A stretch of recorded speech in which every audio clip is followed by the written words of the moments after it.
Рим можеш да се загубиш и пак да се намериш. Намирайки себе си, преоткриваш нещо, което просто трябва да потърсиш на правилното място. В този град оставят душите си хора, отдадени на идеята за България в различни исторически периоди. Хора, пропагандирали българското. Тук светите братя Кирил и Методий разгръщат класическа дипломатическа мисия.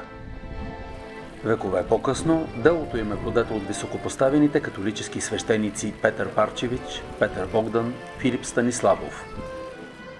Гарибалдийците припознават в битките за обединена Италия българската идея. В по-ново време един скулптор изписва името си под статуята на Леонардо да Винчи, възприеман като най-великия италианец на всички времена. За тези българи подсказват капели в най-големите базилики, паметни знаци, площади, носещи имената им. И потайните архиви на Ватикана. Рим реконструира паметта.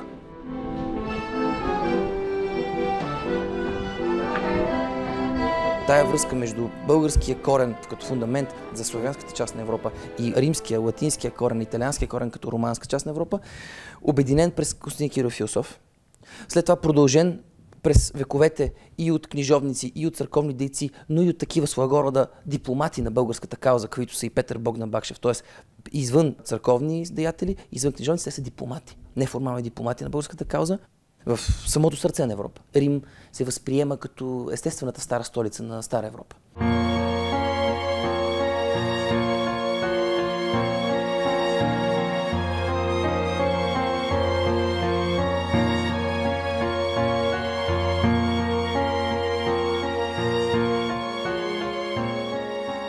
През зимата на 867 година Константин Кирил Философ и брат му Методий идват в Рим. Носят със себе си преводите на богослужебните книги от гръцки на старобългарски. Успяват да убедят папа Адриан II да ги освети. Това се случва в базиликата Санта Мария Маджоре през 868 година. По онова време именно там резидира главата на Западната църква. До тази базилика литургичните книги са пренесени с литийно шествие от старата катедрала Свети Петър.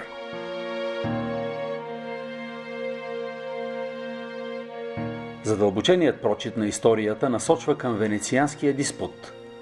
Той не е просто част от мисията на Кирил и Методий. Нито се ограничава до словото и писмеността. В Венеция Константин Кирил Философ решава един много важен богословски въпрос. А именно, може ли да се излезе извън догмата на триезичието? Допустимо ли е литургичните книги да са написани на друг език, освен на латински, гръцки и еврейски? Кирил, според пространното си житие, отговаря прочутото: Господ не праща ли дъжд еднакво за всички, слънцето не грее ли еднакво за всички и не дишаме ли всички въздух еднакво, и как се позволявате вие да говорите, защото на Господ било угодно да се слави той само на три езика, някакви други. След този диспут се получава пълната равнопоставеност и църковнославянски език, старобългарски език наистина се явява и продължава тая своя традиция като третия класически език на Европа. Това е за мен централно събитие. Да, някои могат да го нарекат първия дипломатически акт на връзка изток-запад или български земи, италиански земи. Но то дава толкова силен заряд, който продължава дори и след средновековната традиция.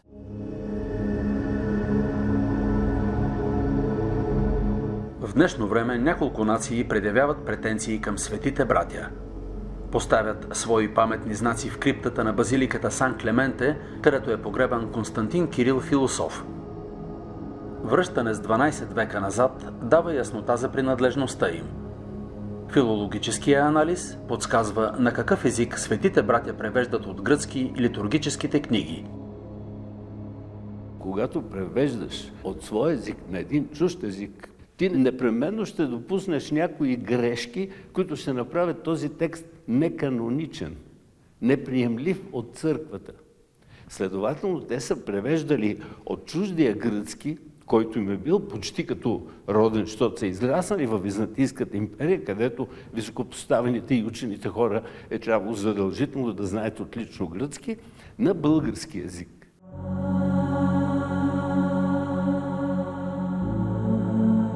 Кирил и Методий отиват в Рим с преведените на старобългарски книги. Но са наясно, че някак трябва да тушират съпротивата на епископите и да спечелят благоволението на папа Адриан II.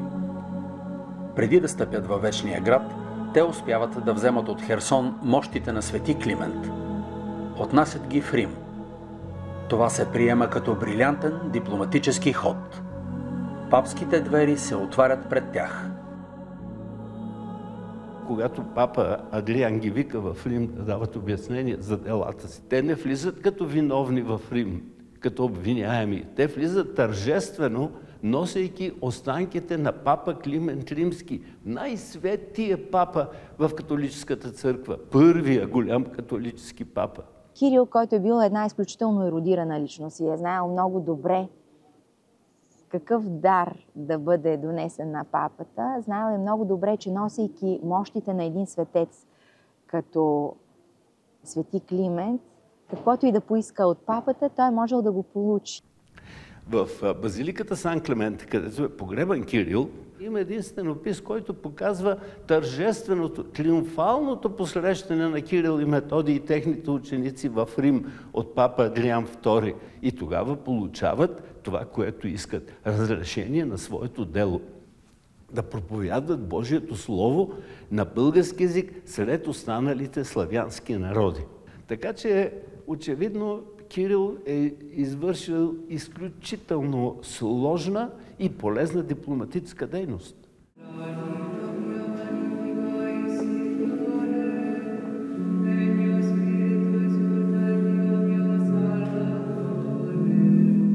След като получават папската благословия в базиликата Санта Мария Маджоре, Кирил и Методий правят и първите литургии на допуснатия като четвърти богослужебен език. Според актуалните проучвания на професор Кирил Топалов, това безспорно е старобългарския. Една от проповедите на двамата братя е в старата църква Свети Петър. На нейно място в последствие е изградена новата внушителна базилика. Там Кирил и Методий имат днес своето място. В самата базилика, в близост до централния олтар, в дясно има една капела, която е посветена на двамата солунски братя, а под олтаря на долното ниво, на нивото, където е криптата на папите, има една капела, казва се Капелата на Европа, която е посветена именно на Кирил и Методий, които са съпокровители на Европа, заедно с свети Бенедикт.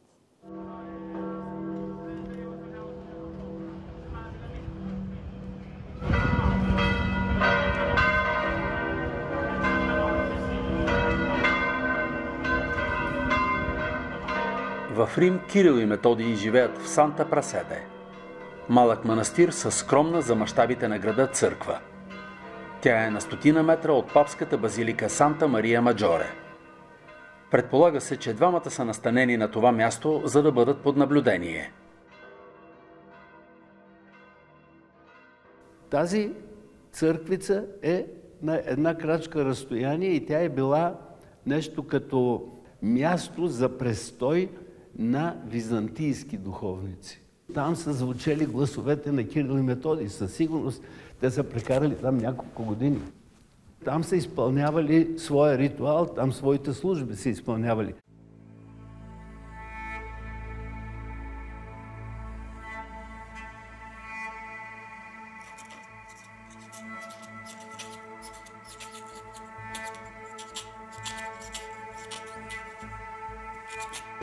Папа Адриан II благославя делото на Кирил и Методий. Освещава старобългарските богословски книги в базиликата Санта Мария Маджоре. Но братята си създават могъщи врагове. Епископите не припадат от възторг. Кирил умира мистериозно малко след като успява да изпълни мисията си. Кирил умира в Рим, в разгара на тази борба на 40 години. Как се умира на 40 години? По-късни житиеписци казват, понеже беше стар и болен, стар на 40 години и болен.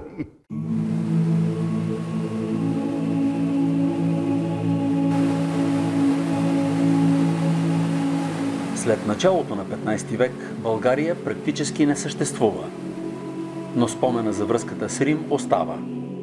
Поддържат го католическите мисионери. Сред тях се открояват трима, които се приемат за дипломатически приемници на Константин Кирил Философ. Петър Богдан Бакшев, Филип Станиславов и Петър Парчевич са епископи, поставени високо в пирамидалната иерархия на църквата. Тяхното дело извън тесния контекст на книжовна дейност или извън тесния контекст на религиозна дейност и епископска дейност, е това, че те продължават една традиция на свързване вече не на България, защото няма България, но на българските земи с Европа, с европейския корен.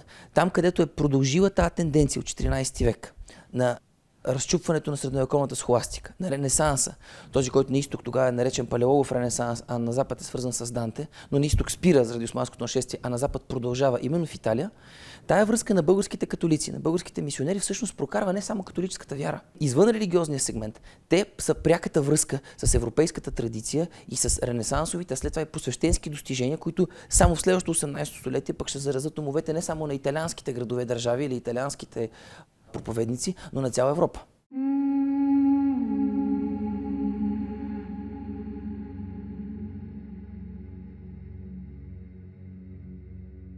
Петър Парчевич, Филип Станиславов и Петър Богдан си отиват от този свят в една и съща година – 1674. И тримата умират в Рим. Но докато бродят по римските улички, те работят за българската кауза. Търсят помощ за освобождението на родината и на другите поробени балкански народи. Тези трима българи работят на два фронта. На духовен и на политически. Това са хора, които са отдали целия си живот на събуждането на духа на българите, работейки на много високи нива, търсейки помощ в силните на деня, в князете, в императорите, в християнската силна католическа църква, за да бъде създадена една европейска войска, която да помогне на страдащите под османския ятаган народи. Петър Парчевич, Филип Станиславов и Петър Богдан са организаторите на първото национално освободително движение в България. Това е Чипровското въстание.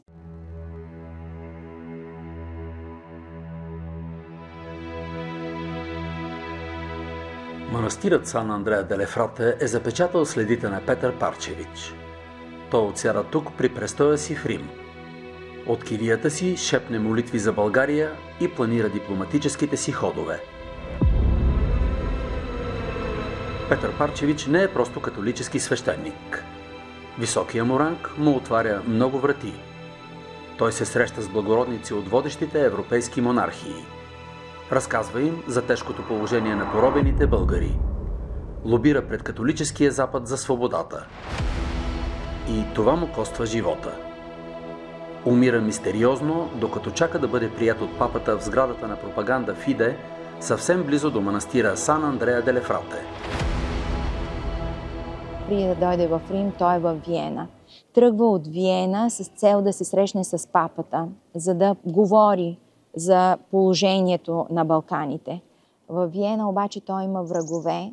Дори тук в ватиканските извори за българската история откриваме редове, където колега на Петър Парчевич от Виена изпраща писма до Венеция, след това до Болония и до другите манастири, където е знаел, че Парчевич ще отседне. Включително изпраща писма и до Рим, където навсякъде пише, че Петър Парчевич не трябва да бъде допуснат да стигне до Рим.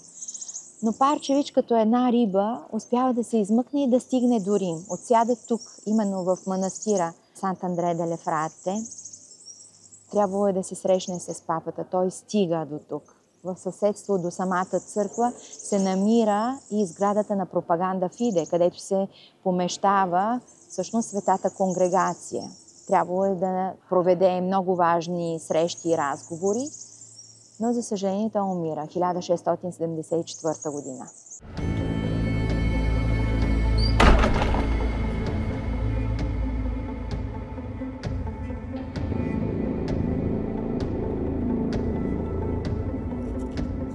В Рим е издадена първата печатна книга на новобългарски – Абагар.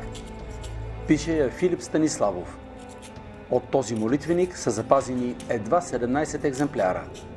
Единият е във фондохранилището на Националната библиотека Свети Кирил и Методий.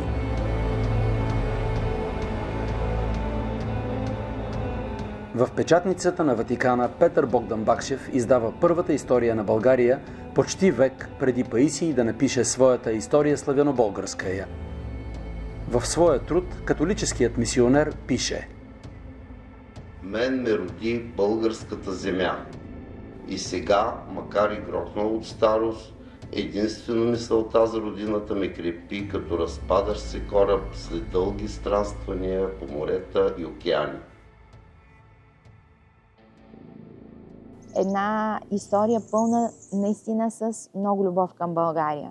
Има няколко реда, които звучат почти като една реклама на България, където казва: Царство България е прекрасно. Това са редове, които той изпраща до Ватикана. Именно благодарение на тази информация, която непрекъснато е изпращана до Ватикана, ние можем да възстановим страници от нашата история. Освен възторжените слова към българската природа, Петър Богдан Бакшев добавя: Ако царство България би имало един владетел, християнин и добър, то не би отстъпило на много царства в Европа.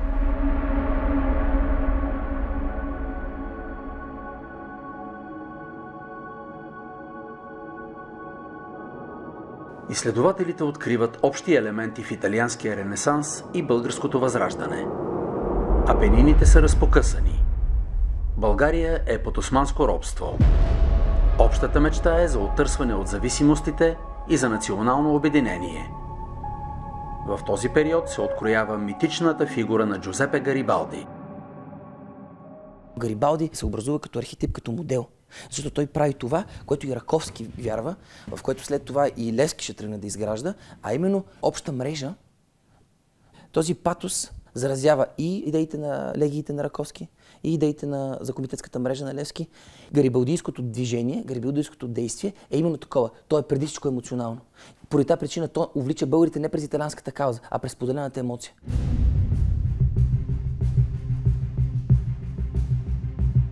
Дълбоката връзка на Гарибалди с някои наши революционери е увековечена. Известни са срещите на идеолога на италианското единение с капитан Петко Войвода. Мраморният му бюст гледа към Рим от хълма Джан Николо, където е алеята на гарибалдийците. Малко под него, близо до големия фонтан, е поставена паметна плоча на други стотици българи, воювали под знамената на Гарибалди. Една от тезите е, че отиват да се бият за Италия, за да натрупат опит, да се върнат в родината и да се хвърлят в битка за България. Нашите революционери са били част от това, крачили са по сицилианските брегове и след това в Южна Италия до Рим, но са се пренесли и са правили същото нещо в Балканските гори и в българските полета.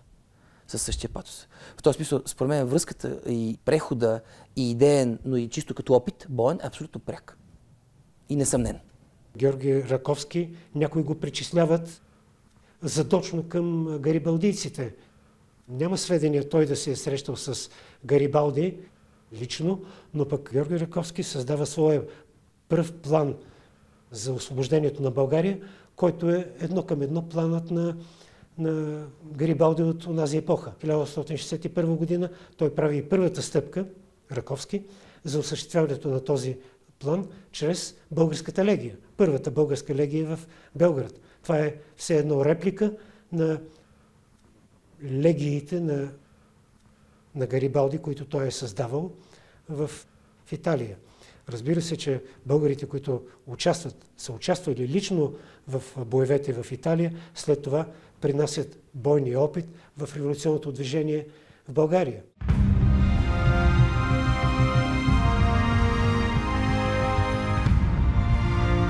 Единственият български гарибалдиец с паметник на алеята на хълма Джаниколо е капитан Петко Войвода. Но историята помни и имената на други с плътно присъствие в италианското обединително движение. Някои от тях са сред най-приближените на Джузепе Гарибалди. Говори се, че дори им дължи живота си. Капитан Петко Войвода се включва в процесите за обединението на Италия през 1866 година. Бил е тогава на 22 години. Вече си е създал биография на известен хайдутин. Той отива в Рим 1866 година. Среща се с Гарибалди. Има сведения, че е пребивавал в неговия дом и с подкрепата на Гарибалди организира една специална дружина с италианско и българско присъствие. Над 200 души и други български революционери и преди капитан Петко Войвода и след него са се вдъхновявали от примера на Гарибалди. Едни от най-известните имена са на Стефан Дуньов, който в редовете на революционната армия на Гарибалди се издига до чин полковник, участва в някои от най-решителните сражения през 1860 година. Преди него един друг българин, македонски българин, Георги Капчев от Охрид, играл е ключова роля в някои от сраженията. Има сведения, че в едно от най-кръвопролитните сражения той спасява живота на Гарибалди, рискувайки своя, и извежда годеницата му от бойното поле на своя кон. Димитър Общи да споменем също като един гарибалдиец, който най-вероятно е участвал именно в дружината на капитан Петко Войвода.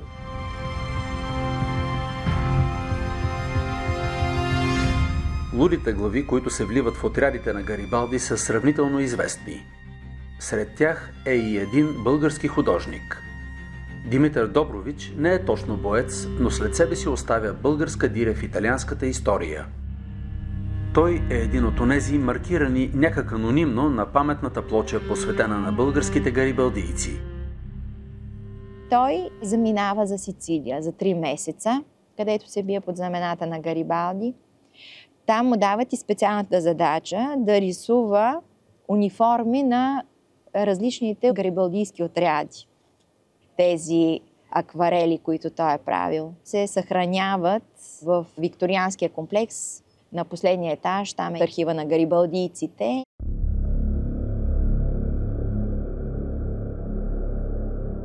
През 1924 година професор Любомир Милетич е допуснат в архивите на Ватикана.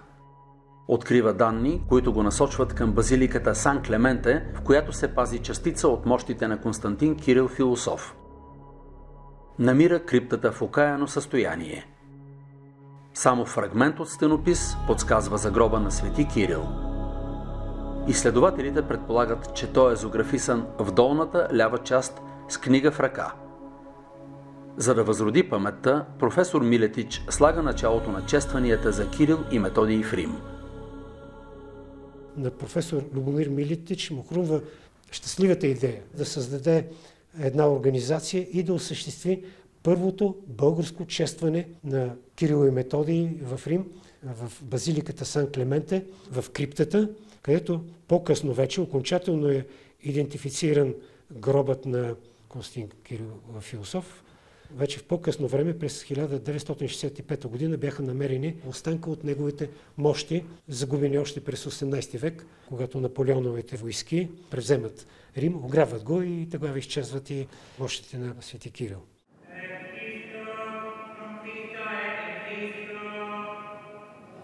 Базиликата Сан Клементе приема костите на Константин Кирил Философ. Но тя е обвързана и с още един човек, оставил ярка българска диря в Рим. През 1973 година там е извършено опелото на Асен Пейков. Творец, слял се с артистичните среди във вечния град. Той и брат му Илия са толкова космополитни, че италианците не ги възприемат като чужденци. На Вия Маргута векове наред са ателиетата на едни от най-великите артисти. Именно там рисува и вае своите скулптури Асен Пейков. Той е бил част от този хай лайф, от този сладък живот, за който Фелини разказва в едноименния си филм Dolce Vita. Така че наистина изключително важен е момента, когато Асен Илия живее тук в Италия. Това е момента наистина, когато, можем да кажем, е бил най-големия разцвет на изкуството и на културата в най-модерни времена.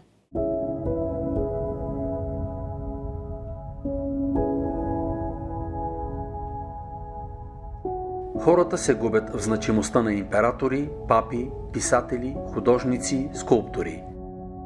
Рим някак ги помирява и ги вкарва в хармонична рамка. Последното допитване сред италианците показва, че за тях най-великия на всички времена е Леонардо да Винчи. Внушителната му бронзова фигура се откроява на голямото летище Фиумичино край Рим, което носи неговото име. Но не я създава италианец. Извайва я българина Асен Пейков. Мисля си не случайно поверяването именно на него, на изграждането на най-символната фигура на италианската култура, именно Леонардо да Винчи. Българин извайва фигурата, която до днес стои на римското летище, на Леонардо да Винчи, което е не просто признание. Да, той е голям скулптор. Много други скулптори големи са творили в Рим. Това е едно естествено, според мен, интегриране, признаване и в крайна сметка възприемане на българските автори, на българската културна следа в самото сърце на Рим, в самото сърце на Италия. И това формално засвидетелствано с именуването на площад в памет на Асен Пейков в Рим, но не само. Естествено, когато Асен спечелва конкурса и трябва да изработи статуята на Леонардо да Винчи, е имал доста дебати относно факта, че именно не италианец, а българин е трябвало да реализира тази статуя. Но въпреки това, нещата остават така. Статуята на Леонардо е изработена от Асен. Този културен акт е не просто реверанс към Пейков, чисто като скулптор, а това е естествен резултат, естествена материализация на тая дълга българо-италианска традиция на взаимодействие.